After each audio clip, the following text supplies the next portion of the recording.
மாண்புமிகு புரட்சித் தலைவி அம்மா அவர்களின் 78வது பிறந்தநாள் விழாவில் நமக்கு விடிவு காலம் பிறந்து விட்டது என்றே சொல்லலாம். மதிப்பிற்குரிய சின்னம்மா அவர்கள் புது கட்சி ஆரம்பிப்பேன் என்று சொல்லிவிட்டார்கள். ஆகவே மதிப்புக்கும் மரியாதைக்கும் உரிய சின்னம்மா அவர்களை வாழ்த்துவதற்கு எனக்கு வயது கிடையாது, வணங்குகிறேன். சின்னம்மா என்றால் அனைவராலும் அனைத்திந்திய அண்ணா திராவிட முன்னேற்ற கழகத்தினுடைய தொண்டரால் புரட்சித்தாய் சின்னம்மா என்றும் தியாகத்தாய் சின்னம்மா என்றும் நாங்கள் அவர்களை வணங்கி வருகிறோம்.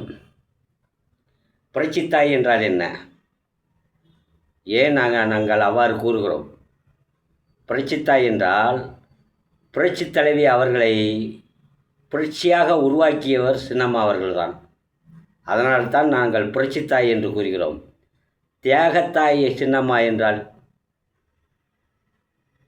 எல்லா புகழையும் புரட்சித் தலைவி அவர்களுக்கு தந்துவிட்டு எல்லா துன்பங்களையும் சின்னம்மா அவர்கள் தாங்கி கொண்டார்கள்.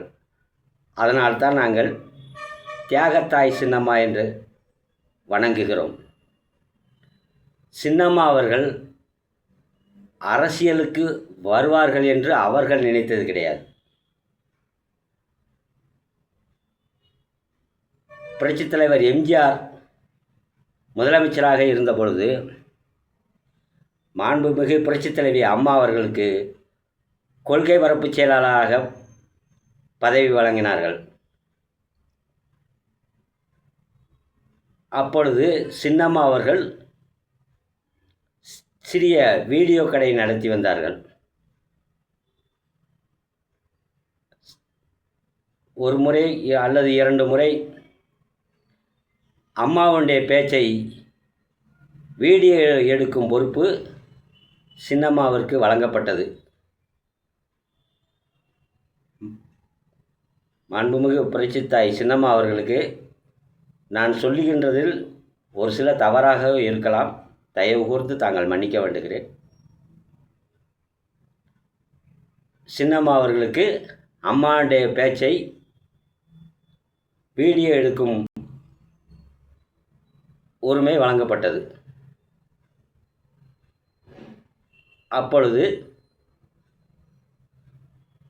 எதிர்க்கட்சியாக இருந்த கலைஞர் கருணாநிதி அவர்கள் மற்றும் திமுக கட்சியினுடைய நிர்வாகிகள் அம்மாவுடைய பேச்சில் தவறு இருப்பதாகவும் அதனால் அம்மா மீது வழக்கு தொடுக்க வேண்டும் என்பதற்காகவும் அதை வீடியோ எடுத்த சின்னம்மாவை அணுகினார்கள். அப்பொழுது சின்னம்மா அவர்கள் அந்த வீடியோவை கொடுக்க மறுத்துவிட்டார்கள். கொடுக்க மறுத்ததோடு மட்டுமில்லாமல் அவர்கள் உடனே சின்னம்மாவை நேரடியாக சந்தித்து இந்த மாதிரி வீடியோ கேட்டார்கள், நான் கொடுக்க முடியாது என்று கூறினேன் என்று பதில் சொன்னார்கள். அதற்கு பிறகுதான் சின்னம்மா அறிமுகம் கிடைத்தது.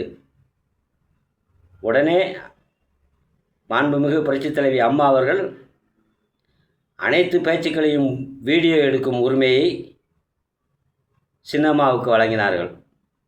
அப்பொழுதும் சின்னம்மா அவர்களுக்கு அரசியலில் ஈடுபடுவோம் எண்ணம் துளியும் கிடையாது. வீடியோ எடுக்கும் உரிமையை பெற்றவுடன் தொடர்ந்து அம்மா எங்கெங்கெல்லாம் செல்கிறார்களோ அங்கெல்லாம் வீடியோ எடுத்து கொண்டிருந்தார்கள்.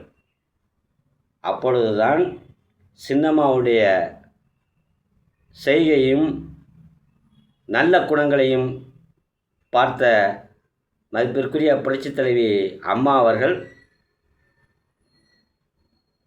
தங்கள் வீட்டிலேயே தன்னுடன் இருக்குமாறு கேட்டுக்கொண்டதற்கிணங்க சின்னம்மா அவர்கள் புரட்சித் தலைவியுடன் கூடவே இருந்தார்கள். மேலும் மாண்புமிகு புரட்சித் தலைவி அவர்கள் இன்று இரும்பு பெண்மணி என்று போற்றப்படுகிறார்கள். அந்த இரும்பு பெண்மணியாக உருவாக்கிய பெருமை இந்த சின்னம்மா என்ற பட்டறைக்குத்தான் சேரும்.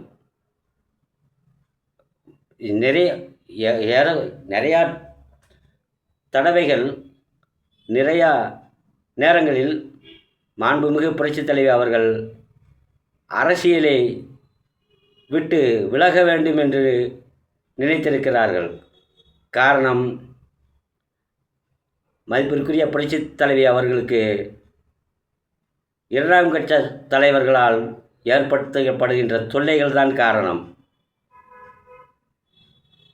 நான் வேண்டாம், எனக்கு அரசியல் வேண்டாம், நான் ஹைதராபாத்துக்கே சென்று விடுகிறேன் என்று நிறைய தடவை சின்னம்மா அவர்களிடம் கேட்டதாக கூறுகிறார்கள்.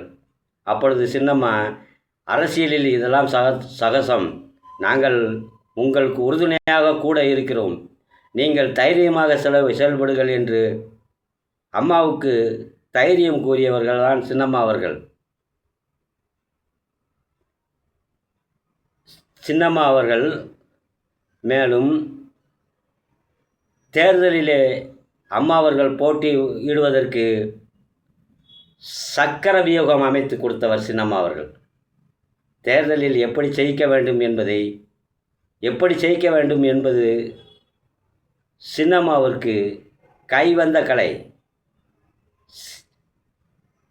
சின்னம்மா கட்சி ஆரம்பித்து விட்டார்கள் என்றால் கண்டிப்பாக சின்னம்மா கட்சி தமிழ்நாட்டில் ஆட்சி செய்யும் என்பது திண்ணம். சின்னம்மா தான் அடுத்த முதல்வர் என்பது உறுதியாகிவிட்டது. ஆகவே சின்னம்மா அவர்களே, தாங்கள் எடுத்த காரியத்தை நிறைவேற்றுவீர்கள் என்று நம்புகிறேன். நிறைவேற்றுங்கள். நாடு நலம் பெற அதிமுக தொண்டர்கள் அனைவரும் ஒன்று சேர நீங்கள் பாடுபட வேண்டும் என்று சின்னம்மாவின் பாதம் தொட்டு வேண்டி விரும்பி கேட்டுக்கொள்கிறேன்.